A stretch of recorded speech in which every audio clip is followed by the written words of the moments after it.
The slave market was loud, dirty, and full of cruel laughter. Aliens from many worlds stood in a circle, watching the next slave get dragged onto the metal stage. The air was heavy with smoke and the sharp smell of oil.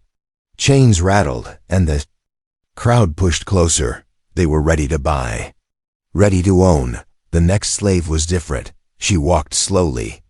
Her arms were thin, and her skin was smooth and blue, glowing faintly under the dirty lights. Her red hair fell over her shoulders like silk. Her eyes were bright but empty, like something had died inside them long ago. She wore broken chains on her wrists and neck. Her body was covered in old scars, but she moved like a shadow, quiet, graceful, and dangerous. A soft hum came from the metal collar still locked around her throat. The auctioneer shouted, "A rare find! Former property of Baron Krellick himself, a personal slave. Obedient, silent, trained. 1 credit to start." But the crowd only laughed. "She's broken. She doesn't talk. Looks too dead inside." No one placed a bid. Some turned away in disgust. Others just watched her with cold eyes. The girl stood still, not even blinking, and then someone stepped forward. He was tall and wore a dusty brown jacket. His boots were old, but strong. A human rare in this part of the galaxy. His eyes were sharp, serious, calm. His name was Eric Kane, a soldier, a drifter, and a man with too many scars of his own. He looked at the girl. She didn't look back. The auctioneer laughed. "You human? You want this one? You must be desperate." Eric said nothing. 1 credit. Someone joked. 2 credits. Eric said quietly. The crowd went silent. The auctioneer blinked. "Sold." Everyone started laughing again. He paid for that? He bought trash. Maybe he likes broken things. But Eric didn't care. He walked up to her. The girl didn't move. She didn't understand what was happening. Another owner? Another cruel hand. He unlocked the collar with a small tool. The sound of the metal falling to the floor echoed in her ears. She looked at him, just for a second. Her eyes narrowed, confused. Eric didn't touch her. He just turned and said, "Come if you want. I'm not going to drag you." And then he walked away. The crowd laughed harder. "She won't follow. She's a puppet with no strings." But the girl took 1 step, then another, and another. She followed the human. The market was behind them now. Eric's ship wasn't big or fancy. It was a small freighter, half rusted and patched together with old parts. But inside, it was clean and quiet. He opened the door and let her walk in first. She stepped slowly, like she was walking into a trap. Her eyes scanned every corner. He showed her a seat and gave her water. She stared at it like it was poison. "It's just water," he said gently. She picked it up with shaking hands and drank. He walked to a shelf and pulled out a gray blanket. "You can sleep here," he said. "You're not a slave anymore." Her eyes shot up. No one had ever said those words to her. Not a slave? She sat down on the floor, still afraid. Eric sat on the other side of the room. "I don't know what happened to you, and I won't ask. You don't have to talk. Not until you want to." She stared at him again. Quiet, confused. Why was this human not hurting her? Why did he speak softly? Why didn't he look at her like the others? She wrapped the blanket around herself and curled into a corner. She didn't sleep. Not yet. But she didn't cry either. Eric leaned back in his chair, watching the stars through the window. He didn't know who she was. He didn't even know her name, but something in her eyes, something deep and lost, had spoken to him louder than words. And maybe, just maybe, he had saved her, or maybe she would end up saving him. The galaxy laughed that day, not because something was funny, but because a human had done something stupid. A crowd of aliens stood around the slave market, still talking about the human who bought the dead girl for only 2 credits. A former personal slave, they said. A waste of money. A broken toy. But Eric Kane didn't care. He wasn't there to impress anyone. He was already flying away from that rotten place, his ship cutting through the stars with quiet speed. In the back of the ship, in the small cargo bay, the blue-skinned girl sat with her back against the wall, still wrapped in the gray blanket he gave her. She hadn't said a word. She hadn't even asked where they were going, but her eyes were open now, not empty, not dead. Just watching him. Eric moved around the small kitchen, opening a storage box. He pulled out some dry food and placed it on a metal plate. Without speaking, he walked over and set it near her. She didn't touch it. He sat down across the room and began eating his own share, slowly, letting the silence breathe. "You don't have to eat," he said after a moment. "But you can if you want to," the girl blinked. Her fingers moved toward the plate, slow and unsure. She picked up a small piece and held it to her mouth like it was a test. She chewed carefully, then another bite, and another. She was starving. Eric didn't stare at her. He looked out the window at the stars, letting her feel invisible for once. After a while, she spoke barely louder than a whisper. "Why?" Eric looked at her, surprised. She was staring at him now. Not with fear but confusion. "Why did you buy me?" she asked, her voice broken from years of silence. Eric leaned back. "I didn't buy you," she frowned. "But the market. I paid for your freedom," he said. "That's different." She stared at him, not understanding. "Nobody is free," she whispered. Eric shook his head. "Then you've only met the wrong people." That night, she didn't sleep in the corner. She slept on the small bed he gave her. And for the first time in years, her dreams were not full of pain. The next morning, Eric found her sitting at the front of the ship, watching space through the glass, the stars reflected in her eyes. She looked like a ghost made of beauty and silence. He walked over and sat down beside her. "You got a name?" he asked. She nodded slowly. "Solari," she whispered. Eric smiled faintly. "Nice to meet you, Solari." She turned her head slightly. "Are you going to use me?" The question was cold, sharp. He didn't answer right away. Then he looked her in the eyes. "No," he said. "Never." She stared at him. No one had ever said that to her before, not once. Then, "What am I to you?" Eric stood up and walked away. But before going, he left a final word behind. Safe.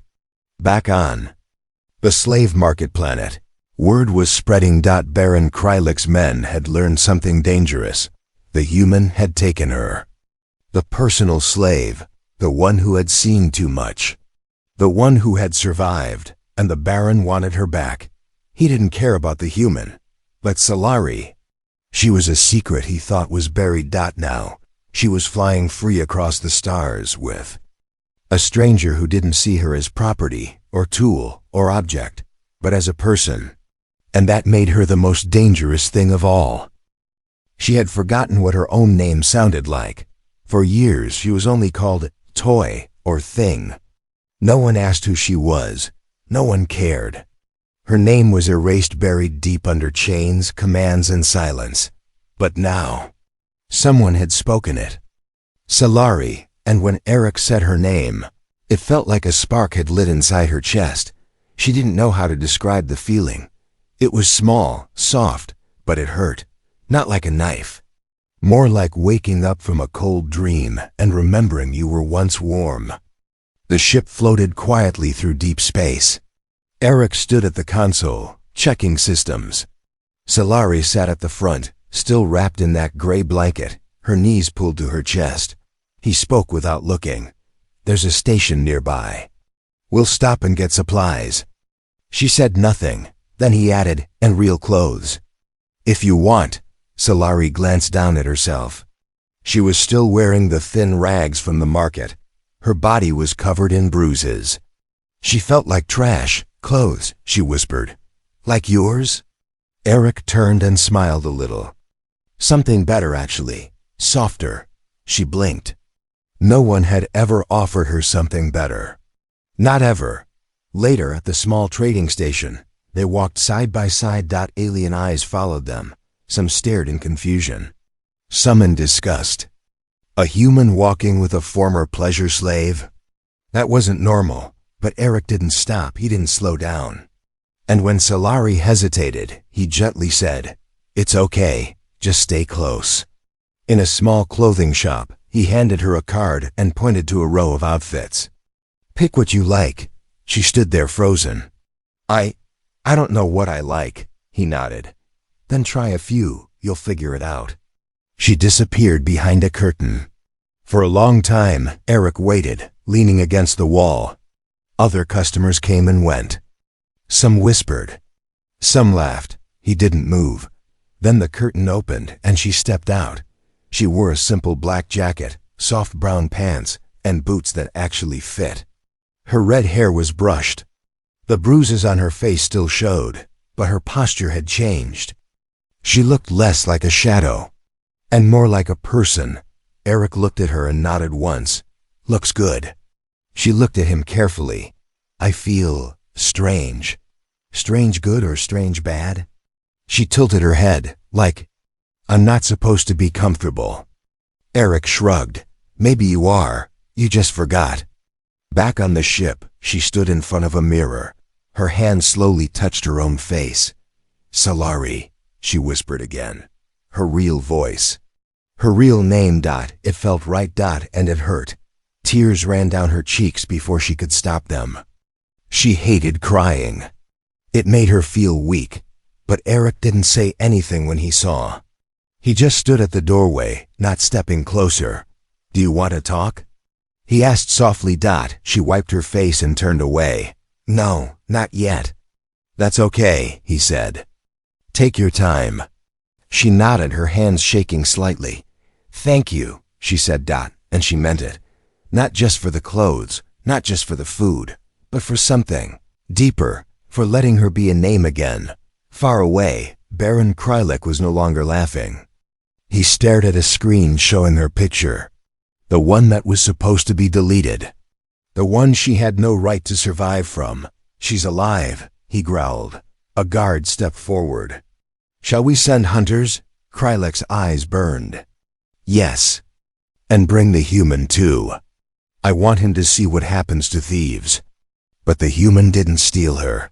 He gave her something that couldn't be bought.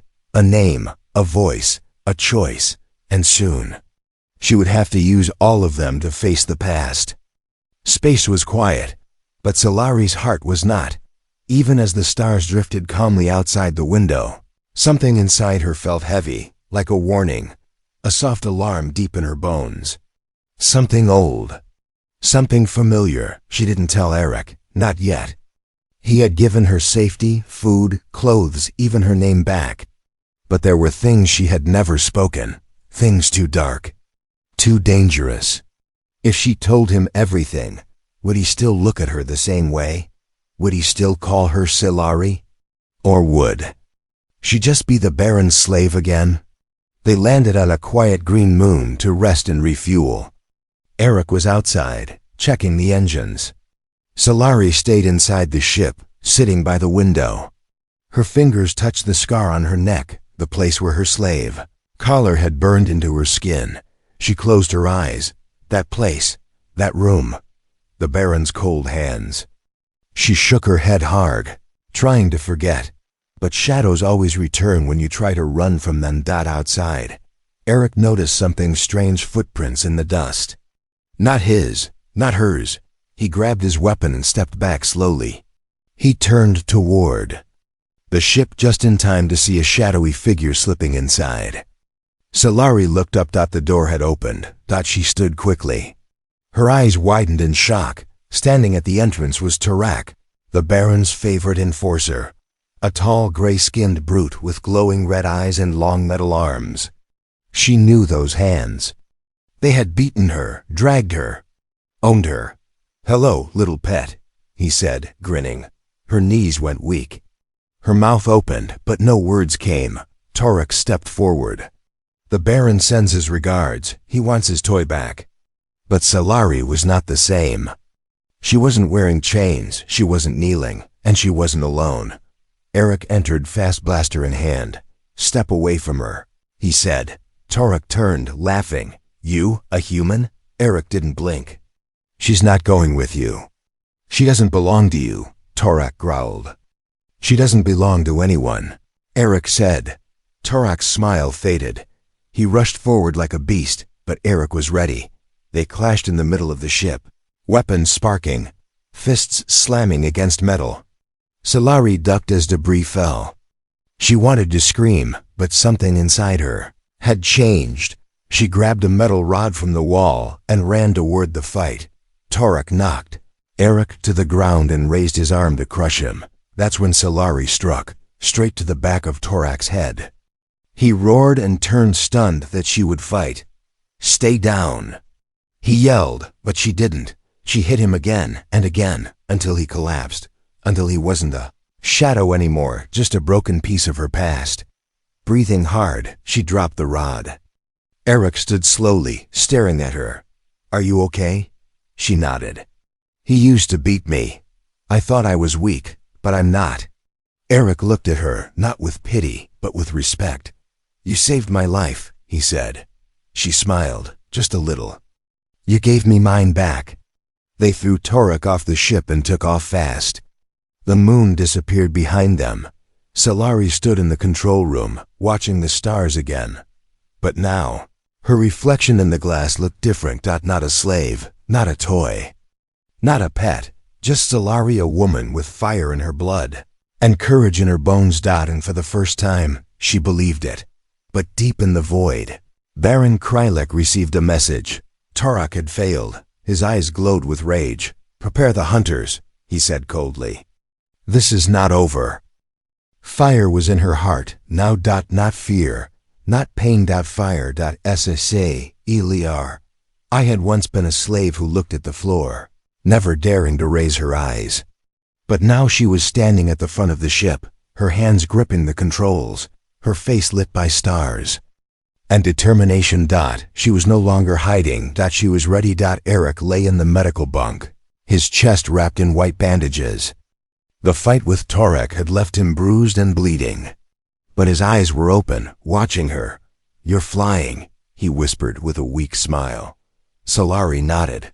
"You said I could learn." He gave a soft laugh. "I didn't think you'd learn this fast. I had a good reason." He blinked. "What reason?" She turned and looked at him. "You."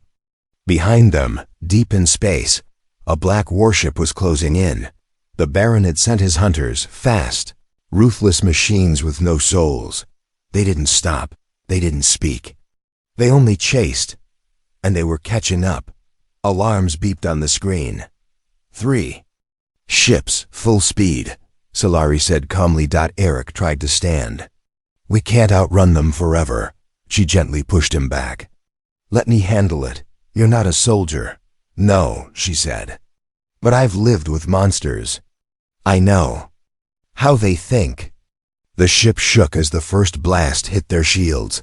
Solari gritted her teeth and pushed the controls harder. Eric watched her, his fingers twitching toward his blaster, but deep down, he knew she wasn't going to run anymore. She was going to fight, not because someone ordered her to, but because she had chosen to. The enemy ships circled like wolves, firing again. Sparks flew from the walls. Lights flickered. Then Solari did something bold. She turned the ship toward them. "Are you crazy?" Eric shouted. "No," she said. "I'm free." She flew straight at the lead ship, dodging at the last second. Their attacker overshot the turn and slammed into an asteroid. "One down," she whispered. The other two followed closely. Eric climbed into the second chair beside her, despite his pain. "You're amazing." "I know," she said. Then she smiled, a real smile. The last two ships fired again. The ship shook. A panel burst open. Flames danced on the ceiling. Eric reached for the fire extinguisher. Solari stayed focused, calm, brave. "I'm going to try something," she said. "Please don't say crazy." Eric muttered. She flipped a switch. The back engines powered down. The ship dropped fast, falling like a stone. The hunters followed, thinking she had lost control. Then boom, the engines roared back to life, and she twisted the ship upward. The sudden move threw the enemy off balance. One crashed into floating debris. Now only one was left. Solari took a deep breath. I used to feel like I had no power, she whispered, but now I feel like I could fly. She hit the trigger. The rear guns fired straight and strong. Final hunter ship exploded in bright flames. Silence followed. Only the stars remained. Eric looked at her like he was seeing her for the first time. You saved us, he said. Solari turned toward him. Her face was calm, her eyes glowing. No, she said. I stood for you. Because you stood for me. And somewhere far away, Baron Krylik stared at the flashing red alert on his ship's screen. 3. Hunters destroyed by the slave he once owned. She once. War? He hissed. Then I'll give her war. But what he didn't understand was this. Solari was not his slave anymore. She was a woman who had been beaten, broken, and thrown away. And now, she was rising. There is a moment just before dawn when the stars fade. But the sky is still dark. That's what Solari felt inside. Not lost anymore. But not whole yet. She stood at the edge of the ship's small sleeping chamber, watching Eric as he rested. His wounds were healing, but slowly. He slept with his blaster near his hand, a habit from war, not fear. She walked quietly to the window and stared out into the endless black dot. No chains. No orders, no collar. But still, one question burned inside her. Who am I now? The ship drifted near a peaceful moon with silver rivers and glowing trees. They had stopped here to rest. It was quiet. No hunters. No screams. Just silence. Eric woke up slowly, wincing as he sat up. You didn't sleep, he said softly. I don't sleep much, she replied. He nodded. I used to be like that.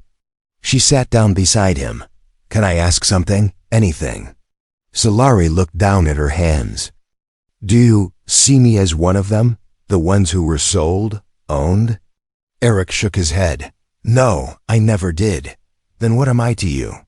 Eric looked at her, not like an object, not like someone broken, but like someone real. You are someone strong, someone brave, someone free. She looked away, her eyes wet. No one ever said that before. I'm not everyone, he said. I'm just me. Later, on the moon's surface, they walked together through the silver forest. Solari ran her fingers along glowing leaves. The world here was soft, alive. She had never known a place like this. She stopped and sat on a rock near the river. Eric sat beside her. She spoke slowly. When I was a slave, I dreamed of places like this. I told myself if I could just breathe free air, I'd be okay. And are you okay? He asked gently. She took a long breath. I'm not sure. But I'm better. For the first time, she told him everything.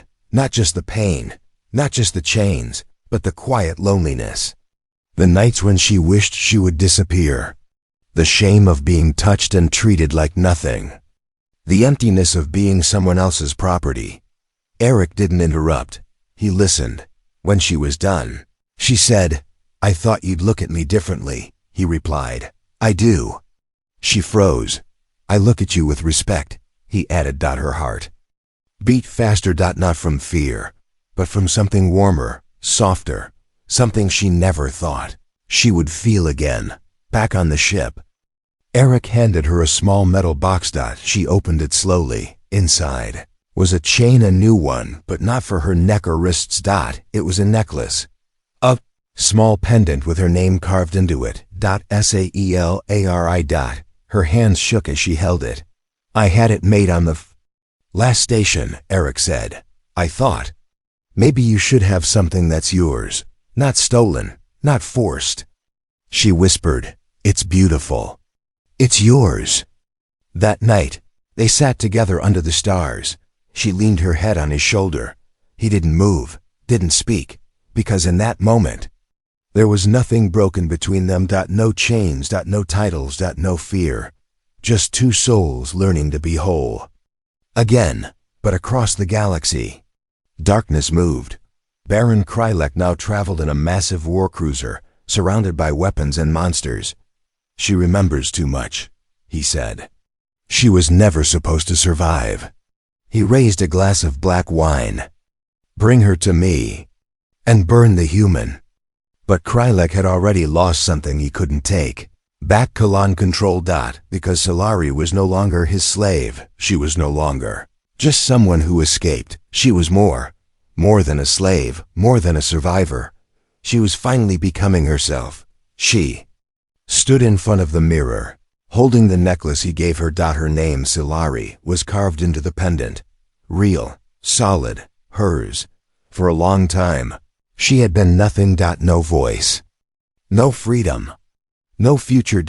But now, as she looked at her reflection, she saw something different. A woman who had survived. A woman who had chosen. A woman who was ready to love. Eric stood in the cockpit, scanning the stars. He knew what was coming. Krylek wasn't finished. The Baron would never stop chasing her, unless they stopped him first. When Solari walked in, she wore a calm expression, but her eyes were fire. "I'm ready," she said. "Are you sure?" "I won't run anymore." They flew toward Krylek's stronghold, a massive black fortress floating above a dead world. Around it, ships moved like insects. Weapons were everywhere, but they didn't come to sneak. They came to end it. Inside the fortress, Krylek waited on his throne, drinking dark wine. His face was full of pride and cruelty. "She's coming," he said with a grin. She kneel. Again. But this time, Solari didn't kneel. She landed the ship with Eric beside her. Together, they stepped into the enemy's home, not as prisoner and rescuer, but as equals. Blasters fired. Guards shouted. But Solari was fast. She moved like lightning, no longer afraid, no longer weak. Eric fought beside her, back to back, trusting her every step. They broke through steel doors, climbed burning stairs, and reached the throne room. Krylek stood up, angry but smiling. "So you returned to me." Solari didn't flinch. "I never belonged to you. You were mine," he growled. "No," she said. "I was stolen. But now I've taken myself back." Krylek charged with a metal staff, swinging at Eric. Solari stepped in front and blocked it.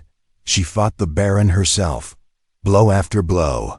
She faced the one who once broke her, but now she broke him. With one final strike, she knocked Krylek too. The floor. His guards ran. The fortress began to fall apart. Eric reached for her hand. "Let's go." But she wasn't done yet. She walked to the throne and burned it. The seat where she was once treated like a thing turned to ash. They escaped as the sky turned red behind them. From space, the Baron's fortress became smoke. Solari sat in the co-pilot's seat, breathing hard, eyes wet but smiling. She had ended it. She had chosen her own ending. Weeks passed. On a peaceful green world, under a soft orange sky, a quiet ceremony was held. Only a few guests. Only simple words. Eric stood in front of her, wearing clean clothes and a soft smile. Solari wore no chains, no armor, just a dress made of silver thread that shimmered like stars.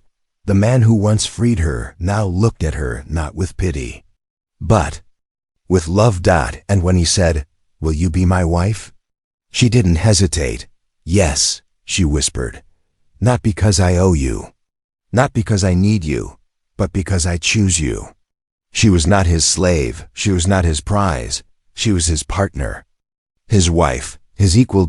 And for the first time, Solari looked at her future and smiled with peace.